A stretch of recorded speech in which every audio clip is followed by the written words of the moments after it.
অনেক কিছু করতে বাধ্য। আমরা আমাদের বড় যে সরকারের চাকরি করি সেই সরকারের নির্দেশে আমরা অনেক কিছু করতে বাধ্য। আপনার সরকার যখন আমার সরকারের বিরুদ্ধাচরণ করে তখন আপনি আপনার সরকারের পক্ষ থেকে যদি মাঠে নামেন, আমরা আমাদের সরকারের পক্ষ থেকে যা করতে হয় অতীতেও করেছি, ভবিষ্যতেও আমরা করতে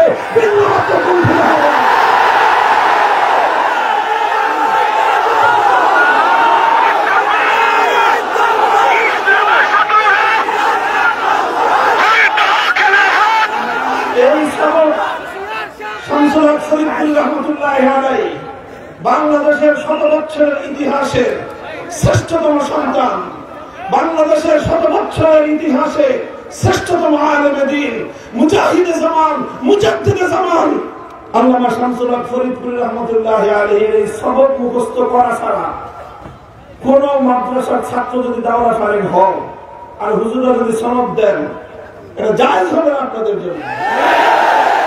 আমরা এক সরকারের চাকরি নিয়ে মাদ্রাসায় ভর্তি হই, তারপরে মাদ্রাসা থেকে ফারেক হয়ে সেই সরকারের চাকরিতে আমরা নিয়োজিত হই।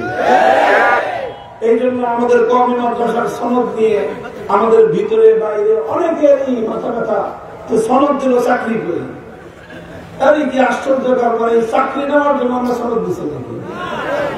আমাদের তো চাকরি কনফার্ম, আমাদের ফারেক হওয়ার আগেই চাকরি কনফার্ম।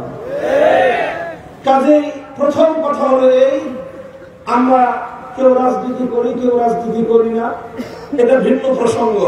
কিন্তু রাজনীতিতে, রাষ্ট্র ব্যবস্থায় যখনই আমরা কোনো অসঙ্গতি দেখব, কোরআনের দৃষ্টিতে, সুন্নাহর দৃষ্টিতে, ইসলামী শরীয়তের দৃষ্টিতে আমরা যখনই কোনো আপত্তিকর বিষয় দেখব, আমাদের জীবন থাকবে কি থাকবে না পরোয়া করবার সময় আমাদের অতীতেও ছিল না, আজও নয়, ভবিষ্যতেও থাকবে না ইনশাআল্লাহ। আমরা সে বিষয়ে কথা বলবই। একটা কথা। 2 নম্বর কথা হলো, আমার এই কোরআনে পাকের যে আয়াত সূরাতুন নিসা 60 নম্বর আয়াতটি আমি তেলাওয়াত করেছি, আয়াতের মূল কথা হলো আল্লাহ পাক রব্বুল আলামিন এক শ্রেণীর মানুষের ব্যাপারে বড় ক্ষোভ এবং ঘৃণা নিয়ে আল্লাহ বিস্ময় প্রকাশ করেছেন, আশ্চর্য প্রকাশ করেছেন। আল্লাহ বলেন, ইয়াজুমুনা আন্নাহুম আমানু, কিছু মানুষ আছে তারা দাবি করে তারা ঈমানদার, তারা দাবি করে তারা ঈমানদার, অথচ ইউরিদুন আন ইয়াতাহাকামু ইলা তাগুত, তারা আল্লাহ পাক রব্বুল ইজ্জতের বাইরে কোন গায়রুল্লাহকে, তাগুতকে তারা ঠিক ওইভাবে মানে যেইভাবে আল্লাহকে মানতে হয়। তো তুমি আল্লাহর উপরে নিজেকে ঈমানদার বলে পরিচয় দিবা, আবার তুমি তাগুতের অনুসরণ করবা। আলো আর অন্ধকার যেমন এক জায়গায় জমায়েত হতে পারে না, ঠিক তদ্রূপ আল্লাহর উপর ঈমান এবং তাগুতের উপর বিশ্বাস একজন ব্যক্তির মধ্যে একত্রিত হতে পারে না। যে আল্লাহর উপর ঈমানদার হবে, তাগুতকে অস্বীকার করবে, যারা তাগুতকে স্বীকার করবে, সে আর যাই হতে হোক না কেন ঈমানদার হতে পারে না। তাগুত কাকে বলা হয়? সংক্ষিপ্ত কথা হলো, তাগুতের পরিচয়, তাগুতের তারিফ হলো, তাগুতের সংজ্ঞা হলো গায়রুল্লাহ। বুঝেন আপনারা গায়রুল্লাহ কাকে বলে? গায়রুল্লাহ মানে আল্লাহ ছাড়া। গায়রুল্লাহ মানে এই মহাবিশ্বের মধ্যে এক আল্লাহ, আর এক আল্লাহ ছাড়া যা আছে সব কি? আসমান, জমিন, ফেরেশতা, মানুষ, জিন, নবী, ওলি, নেতা, খেতা, সব গায়রুল্লাহ। কোন গায়রুল্লাহকে যদি আল্লাহর স্থানে বসানো হয়, সেই গায়রুল্লাহকে বলা হয় তাগুত। কথা পরিষ্কার? কোন গায়রুল্লাহকে যদি আল্লাহর আসনে বসানো হয়, সেই গায়রুল্লাহকে বলা হয় তাগুত। যেমন ইবাদতের মালিক এককে, লা ইলাহা ইল্লাল্লাহ, নেই কোন মাবুদ আল্লাহ ছাড়া। তাহলে ইবাদত যেরকম এক আল্লাহর প্রাপ্য, এক আল্লাহ ছাড়া অন্য কাউকে যদি ইবাদত করা হয়, তাহলে যার ইবাদত করা হলো, যে মানুষের কাছ থেকে নিজের জন্য ইবাদত গ্রহণ করলো, সেই গায়রুল্লাহকে বলা হবে তাগুত। সেই যুগে লাত, মানাত, উজ্জা, হুবাল এই সকল দেবতাদেরকে মানুষ পূজা করত, এই সবগুলো দেবতা একটা একটা তাগুত। এখন লাত, মানাত, উজ্জা, হুবাল নাই, এখন আছে বিভিন্ন ধরনের গায়রুল্লাহ। যাদের পূজা বিভিন্ন মানুষ করে থাকে, দুর্গা, সরস্বতী, কালী, আরো যত দেব দেবতা থাকতে পারে দুনিয়ার মানুষের, ইসলামের দৃষ্টিতে প্রত্যেকটা দেব দেবতা একটা একটা তাগুত। কারণ ইবাদতের একমাত্র মালিক কে? তুমি যখন মাহবুদ হবেন একমাত্র কে? তুমি যখন আল্লাহকে বাদ দিয়ে দুর্গাকে মাহবুদ বানালা, দুর্গা হলো তাগুত। তুমি যখন আল্লাহকে বাদ দিয়ে কোন গায়রুল্লাহকে মাহবুদ বানালা, সেই গায়রুল্লাহকে বলা হয় তাগুত। কথাটা বুঝা গেল? এবার বুঝেন, এই যে ইবাদতের মধ্যে আল্লাহকে এক এবং অদ্বিতীয় মানা, ইবাদতের মধ্যে আল্লাহর সাথে কাউকে শরীক না করা, এটাকে বলা হয় তাওহীদ ফিল ইবাদত। ইবাদতের মধ্যে একত্ববাদ, এটাকে কি বলা হয়? ইবাদতের মধ্যে একত্ববাদ। ইবাদতের ক্ষেত্রে যেরকম আল্লাহর একত্ববাদকে বিশ্বাস না করলে একজন মানুষ মুমিন হতে পারে না। ঈমানের সবচেয়ে গুরুত্বপূর্ণ বিষয় হলো তাওহীদ, একত্ববাদকে বিশ্বাস করতে হয়। এক আল্লাহকে মাবুদ বিশ্বাস না করলে কোন মানুষ ঈমানদার হতে পারে না।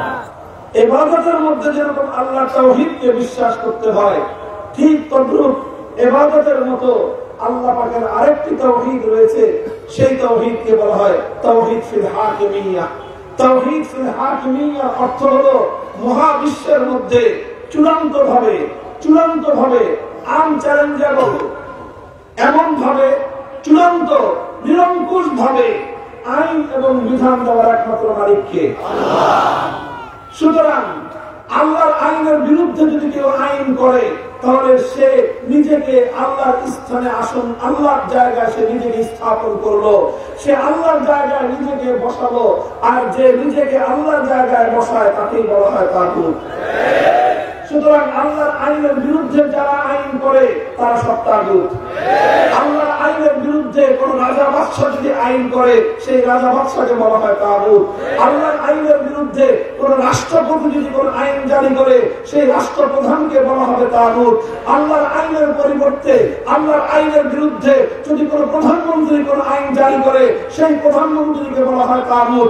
আল্লাহর আইনের বিরুদ্ধে কোন মন্ত্রী পরিষদ যদি কোন আইনের অনুমোদন দেয়, গোটা মন্ত্রী পরিষদকে বলা হবে তাগুত। আল্লাহর আইনের বিরুদ্ধে কোন আদালত, কোন বিচারপতি, কোন জাস্টিস যদি কোন আইন জারি করে, সেই আদালত এবং বিচারপতিকে বলা হবে তাগুত। আল্লাহর আইনের বিরুদ্ধে কোন আইন পরিষদ, কোন সংসদ যদি কোন আইন পাশ করে, সেই গোটা সংসদকে বলা হয় তাগুত। মুহতারাম হাজিরিন, এই জায়গায় লক্ষ লক্ষ নয় কোটি কোটি মুসলমান ঈমান হারা হয়ে বেঈমান হয়ে আছে, খবর নাই। এবং আমরা এই কথাগুলো মানুষের সামনে বলি না, মনে করি এই কথাগুলো বলতে গেলে রাজনীতি চলে আসবে, এই কথাগুলো বলতে গেলে রাজনীতি চলে আসবে। আর রাজনীতি কথা শুনতে অন্যদের কাছ থেকে ভালো লাগলেও হুজুরদের মুখে রাজনীতির কথা শুনতে এক শ্রেণীর মানুষের শরীরের মধ্যে অ্যালার্জি চুলকানির উপদ্রব হয়। দেখেন, বিশেষ করে গোপালগঞ্জের মাটিতে কথা বলতেছি। গোপালগঞ্জের মাটি রাজনৈতিক ভাবে কোন পরিবেশে খুব ভালো করে জানা আছে আমাদের। আওয়ামী লীগের যারা আছেন, অনেকে আছেন, আমার কথা শুনতেছেন। আমাদেরকে আপনাদের প্রতিপক্ষ সবসময় ভাববেন না। আপনাদেরকে একটা নসিহত করে যাই, উপদেশ দিয়ে যাই, কল্যাণকামিতা করে যাই। সেটা হলো এই, আপনাদের অনেক ভুল আছে, এটা তো মানেন। ভুল ত্রুটি সবার থাকে, আমাদেরও ভুল আছে। আপনাদের সবচেয়ে বড় ভুল, বিগত 50 বছর ধরে যে ভুলটা আপনারা করে আসছেন, আশা করি এইবারের এই হোঁচট খাওয়ার পরে একটু হুঁশ আপনাদের ফিরবে। আপনারা সেই ভুলটা সংশোধন করার চেষ্টা করবেন। সেটা হলো আওয়ামী লীগের সবচেয়ে বড় ভুল, আলেমদের কাছ থেকে কোন রাজনৈতিক কথা তারা সহ্য করতে পারে না।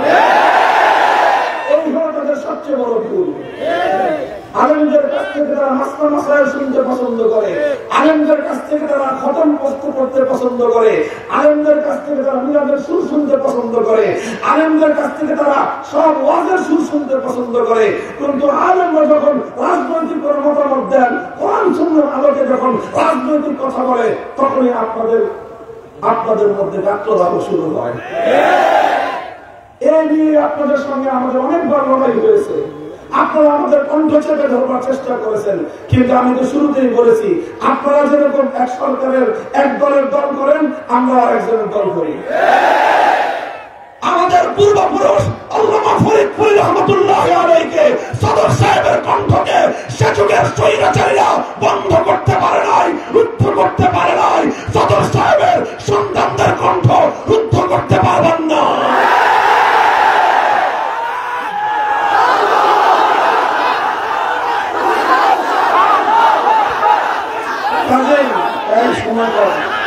কাজেই আমার এই কথাটা যদি আপনাদের কাছে ভালো মনে হয় যে না এই কথাটা একটা ভালো পরামর্শ দিছে, আগামী দিনে আবার হয়তো আপনারা রাজনীতিতে পুনর্বাসিত হবেন, তাহলে এই ভুলটা সংশোধন করে আসেন।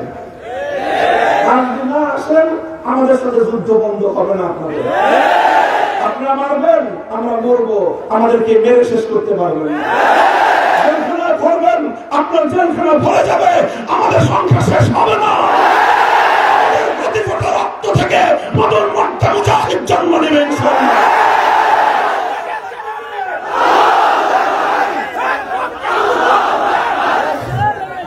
আর এই আওয়ামী লীগের তাকে দেখি এই চরিত্র বিএনপির মধ্যে সংক্রমিত হয়েছে। রাজনীতি করতে চাইবেন বাংলাদেশে, আমরা বাংলাদেশে, আমি এই কথা বহুদিন ধরে বলি, ভাড়াটিয়া হিসেবে থাকি না। ভাড়াটিয়া মনে করবেন না হুজুরদেরকে, আলেমদের দিকে কেউ করুণার দৃষ্টি দিয়ে তাকাবেন না, ভাইয়ের ভ্রাতৃত্বের দৃষ্টি দিয়ে তাকাবেন, হাতে হাত মেলাবেন। আমি আপনার ভাই, আপনি আমার ভাই। প্রভুত্ব ফলাতে আসবেন, চোখ উপরে ফেলবো। এই অধিকার নিয়ে আমরা দেশে চলাচল করি। এদেশের প্রতি ইঞ্চি মাটি আমরা খরিদা সূত্রে মারি, খরিদ করেছি। কারো দয়া দাক্ষিণ্যে আমরা দেশে বসবাস করি না। বলবেন কি দিয়ে কিনেছেন? রক্ত দিয়ে কিনেছি। পূর্বপুরুষদের প্রতিফলে রক্ত দিয়ে আমরা জমিন খরিদ করেছি। রক্ত দিয়েছেন আমাদের পূর্বপুরুষ সৈয়দ আহমদ শহীদ রহমতুল্লাহি আলাইহি। এ মাটির জন্য রক্ত দিয়েছেন হাফেজ জামান শহীদ রহমতুল্লাহি আলাইহি। এ মাটির জন্য রক্ত দিয়েছেন হাজী শরীয়তুল্লাহ। রক্তের খরিদা সূত্রে এই জমিনে আমরা ভাড়াটিয়া হিসেবে থাকতে পারবো না। আখেরি পয়গাম, এই যে ঈমান এবং তাগুতের কথা বললাম, আমাদের রাষ্ট্র ব্যবস্থার একটা জায়গায় এই তাগুতটা বসে আছে। রাষ্ট্রীয় সেই জায়গা থেকে এই তাগুতটাকে উৎখাত করতে হবে। 1970-এর নির্বাচনের সময় শেখ সাহেব একটা প্রতিশ্রুতি দিয়েছিলেন জাতিকে, অঙ্গীকার করেছিলেন। এটা শেখ মুজিবুর রহমান সাহেবের জীবনে সবচেয়ে বড় অর্জন ছিল। সেটা হলো 70-এর নির্বাচনের আগে তিনি তার দলীয় নির্বাচনী ইশতেহারে ঘোষণা করেছিলেন, আমরা নির্বাচনে পাশ করতে পারলে কোরআন সুন্নাহ বিরোধী কোন আইন করবো না। এটা আমার বানানো কথা না, এটা শেখ মুজিবুর রহমান সাহেবের জন্মভূমিতে দাঁড়ায় চ্যালেঞ্জ করে বলে গেলাম, যদি 70-এর নির্বাচনে আওয়ামী লীগের নির্বাচনী ইশতেহারে এই কথাটা না থেকে থাকে, আগামী দিনে আর কোনোদিন মানুষের সামনে মাইকে কোনো কথা বলবো না। এই কথা ছিল তার। 70-এর নির্বাচনে তিনি ঘোষণা দিয়েছিলেন। এটা জাতির সংবিধান অঙ্গীকার ছিল, ওয়াদা ছিল, এই কমিটমেন্ট ছিল। দুর্ভাগ্যজনক ভাবে 72 সালে ভারতের চাপে বাংলাদেশের সেই অঙ্গীকার, সেই ওয়াদা বরখিলাফ করা হয়েছে। সংবিধানের মধ্যে ইসলাম বিরোধী ধর্মনিরপেক্ষতা অন্তর্ভুক্ত করে 70-এর নির্বাচনের ওয়াদার সঙ্গে গাদ্দারি করা হয়েছে। সেই থেকে সমস্যা বাংলাদেশের। 72 থেকে 2024 সাল ভারত এই তার সাংবিধানিক বাধ্যবাধকতার মাধ্যমে ভারত তার সংবিধানের মূলনীতিগুলো আমাদের বাংলাদেশের সংবিধানের উপর চাপিয়ে দিয়ে গোটা বাংলাদেশকে সে তার সেবা দাসে পরিণত করতে চায়। আজ বাংলাদেশের অন্তর্বর্তীকালীন সরকার এখন কানে পানি ঢুকছে, এখন কানে পানি ঢুকছে। তোমাদের আমরা এত বছর ধরে চিৎকার করি, আমাদের কথা তখন ভালো লাগে নাই। এখন সবাইকে ডাকতেছেন, তাও ভালো ভালো। এখন পানি ঢুকছে, তাও ভালো। মরার আগে তো অন্তত একটু সতর্ক হয়েছেন, এটাকে আমরা স্বাগত জানাই। এখন আপনারা চিন্তা করতেছেন কিভাবে পার্শ্ববর্তী এই রাষ্ট্রের আধিপত্য থেকে এই বাংলাদেশটাকে হেফাজত করা যায়। সকলকে ডেকেছেন, ওয়েলকাম, আমরা স্বাগত জানিয়েছি। তবে আপনারা যেটা চান সেটা কোনোদিন হওয়ার নয়। সেটা হলো গাছের শেকড়ে, গাছের গোড়ায় পানি ঢালবেন আর উপর দিয়ে একটা ডাল সেটে মনে করবেন এই বৃক্ষের ছায়া থেকে আপনারা মুক্ত হবেন। এটা পশ্চিমকালে হওয়া সম্ভব নয়। যদি আপনি এই বীজ বৃক্ষের বীজ থেকে যদি আপনাকে মুক্তি পেতে হয়, শুধুমাত্র ডাল ছাড়তে হবে না, শেকড় সদ্য উপরে ফেলতে হবে। আর সেই শেকড় হলো বাংলাদেশে সংবিধানের মধ্যে কোরআন সুন্নাহ বিরোধী আইন এবং নীতিমালা করবার যে ওপেন স্পেস, এটাকে বন্ধ করতে হবে। ভারতের সংবিধান থেকে পাচারকৃত ভারতীয় মাল, ধর্মনিরপেক্ষতা নামক কুফরি মতবাদ দিল্লির উপরে এটাকে ট্রান্সফার করতে হবে। বাংলাদেশের সংবিধান থেকে ধর্মনিরপেক্ষতাকে বাতিল করে আল্লাহর উপর আস্থা, বিশ্বাস, ঈমানের ধারা ফিরিয়ে আনতে হবে। সংবিধান সংস্কারের কথা চলছে, এই সুযোগে এই কথাটা আমরা বলে দিই। সেটা হলো একটা ধারা সংযোগ করেন। লম্বা কোন বক্তব্য নাই সংবিধান সম্পর্কে আমার, শুধু একটা ধারা। সেটা হলো সংবিধানে এমন কোন একটা ধারা থাকতে হবে যেই ধারার মাধ্যমে কোরআন সুন্নাহ বিরোধী যে কোনো আইন, যে কোনো নীতি, যে কোনো বিধান বাতিল এবং অকার্যকর বলে গণ্য হবে। ইসলাম বিরোধী, আল্লাহর শরীয়তের বিরুদ্ধে কোন আইন চলবে না, কোন নীতিমালা চলবে না। সেটা জাতিসংঘ করুক অথবা সেটা ওআইসি করুক, ইভেন সেটা সার্ক করুক, যত আন্তর্জাতিক ফোরাম আছে, সমস্ত আন্তর্জাতিক ফোরামের উপরে আন্তর্জাতিক সৃষ্টিকর্তা মহান আল্লাহ পাক রব্বুল আলামিনের বিধিনিষেধের এই বাউন্ডারি যদি থাকে, তাহলে বাংলাদেশ সুরক্ষিত থাকবে। তাহলে এই দাবি আমার, যদি ওলামায়ে কেরাম এই দাবির সঙ্গে আপনারা একমত থাকেন, এই দাবিটা আমরা এবার জোরালো ভাবে ধাক্কা দিতে পারি। আমরা সংবিধানে একটা সংস্কার চাই, সেটা হলো বাংলাদেশে ইসলাম বিরোধী কোন আইন, আল্লাহ শরিয়া বিরোধী কোন আইন, কোন নীতিমালা থাকতে পারবে না, কার্যকর হবে না, থেকে থাকলে বাতিল বলে গণ্য হবে। এটা বললাম, এটা করেন। এখন আমরা পরামর্শ দিচ্ছি, 5ই আগস্টের বিপ্লবের পর আমাদের হিম্মত অনেক বৃদ্ধি এখন, আলহামদুলিল্লাহ। যে জাতির সন্তানেরা বুক পেতে জালিমের বুলেটের সামনে নিজের বুক পেতে দিতে পারে, যে জাতির মায়েরা আবু সাঈদের মতো সন্তান গর্বে ধারণ করতে পারে, লক্ষ আবু সাঈদ বাংলার ঘরে ঘরে আছে। এরপরে বিপ্লব হবে আল্লাহর জমিনে আল্লাহর কোরআনের শাসন কায়েম করবার বিপ্লব। এরপরে বিপ্লব হবে ইসলামী খিলাফত কায়েমের বিপ্লব। এরপরে বিপ্লব হবে ইসলামী নিজাম বাস্তবায়নের বিপ্লব। সে বিপ্লবের জন্য